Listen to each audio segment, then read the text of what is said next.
Okay, let's jump right into this chilling explainer, and we're going to treat this seemingly simple job like a total unsolved mystery file. What we are unpacking today is a fascinating yet completely terrifying look into an incident that literally defies logic, physics, and reason. We're breaking down the exact timeline of a night shift at an old warehouse, looking at the sequence of events that led to a totally inexplicable disappearance.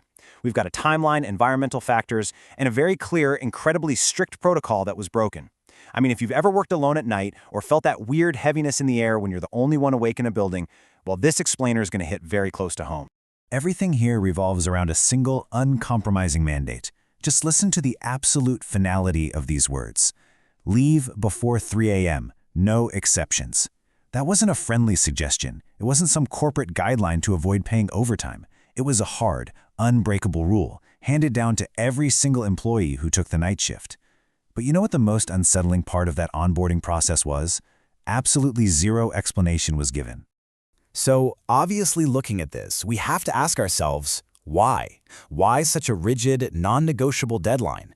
In a normal job, a shift ends when the next guy shows up or when the work is done. But here, the facility mandates a total evacuation by 3 in the morning. What is it about that specific hour? And more importantly, what horrific consequence is waiting for the employee if the clock strikes 3 and they are still inside? Keep that ticking clock in the back of your mind as we go through this. Part 1. The One Rule. Let's start by establishing the baseline reality for our newly hired night guard, Arjun. The trap was set with a massive false sense of security. The job was pitched as incredibly easy. Step 1, sit in a small office. Step 2, watch the cameras. Step 3, do your hourly rounds. Arjun was explicitly told that nothing ever happened there. It perfectly lulled him into a state of total complacency. Because when you expect nothing but sheer boredom, your guard completely drops. Part 2, the 2:43 a.m. glitch. Because, as we move into the early morning hours, that promised boredom shatters.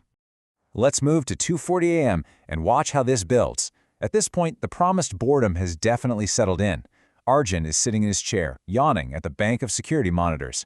Empty hallways, stacks of forgotten crates, classic flickering warehouse lights. It is dead quiet. But then, right at 2:40, one specific screen glitches.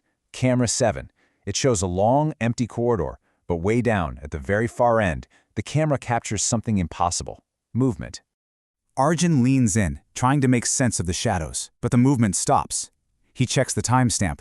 Exactly 2:43 a.m. 3 minutes later, camera 7 flickers again. And this isn't just a trick of the light or a rat scurrying by. This time, the anomaly is way closer to the lens. Arjun immediately grabs his radio, following protocol, and asks, "Anyone else seeing this?" But instead of dispatch or a coworker, he gets dead, empty static. The isolation is complete. His lifeline to the outside world is just gone. On the screen, the glitch resolves into a shape. Tall, thin, standing where nothing should be. What makes this so alarming is that this is a locked facility, right? There should be absolutely no one else inside. Yet there it is on the monitor, a jarring physical presence. And the proportions of this shape are all wrong. It's not a normal human silhouette. It's way too tall, far too thin, and it is getting closer. Part 3. The Endless Corridor. Thinking it's just some weird camera error, Arjun makes a really uneasy and, frankly, fatal decision. He decides to physically check the hallway. When Arjun steps out, the normal reality is gone. It looks like the regular hallway, but it's far too silent. He walks halfway down, step, step, step, turns back, and realizes the spatial geometry is literally impossible. The corridor behind him has stretched. He's trapped in a liminal space that defies physics, and the exit back to his office now looks impossibly distant. As the space physically changes, the environment violently turns against him. The lights drop to a permanent, ominous dimness. The air grows thick and impossibly heavy. And then, from the darkness comes a slow, methodical, dragging sound. And it is coming right for him. Arjun turns toward the dark and sees the entity in real life. It matches the glitch from camera 7, but reality is so much worse. The figure is impossibly tall, its head practically scraping the high ceiling. Its arms hang far too long at its sides, and it isn't walking. It's pulling its massive frame, dragging itself forward toward him. Arjun's fight or flight kicks in immediately and he sprints for the exit, but the hallway refuses to end. The geometry keeps stretching. The door never gets closer, and right behind him, that dragging sound drastically speeds up. Then, suddenly, abrupt, total silence, pitch darkness. In that suffocating, paralyzing blackness, standing in a hallway that shouldn't even exist, his dead radio suddenly crackles to life. But it's not a rescue team. A whispering voice delivers this absolute nightmare of a message. You stayed too long. Notice it doesn't say you shouldn't be here. It specifically references time, the rule. The entity is enforcing the deadline. Part 4. The 2:59 a.m. illusion. Just as the whisper fades, the psychological torture takes a massive new turn. Arjun finds himself miraculously teleported, or maybe he never actually left at all, standing right back in front of his safe, secure office. He's breathing hard, sweating through his uniform, but the monitors inside look perfectly normal. No static, no glitches. But then he looks at the clock. It's exactly 2:59 a.m. He has exactly 1 minute left before the deadline. The entity didn't just chase him, it completely messed with his perception of time and space, dropping him right at the absolute edge of the 3 a.m. rule. Adrenaline fading, Arjun nervously laughs it off. He's trying to convince himself it was just extreme stress, just his imagination playing tricks in the dark. But then, camera 7 flickers one last time, and this is the most horrifying discrepancy of the whole incident.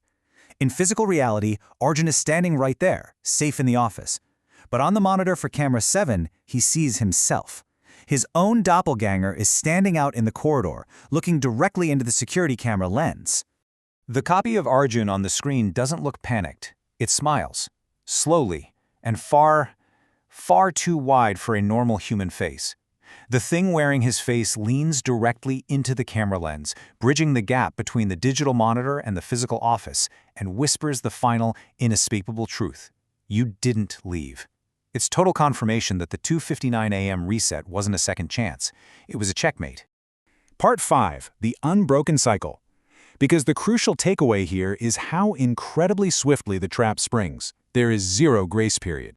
The aftermath is just a clinical timeline of erasure. At exactly 3 a.m., the office lights shut off.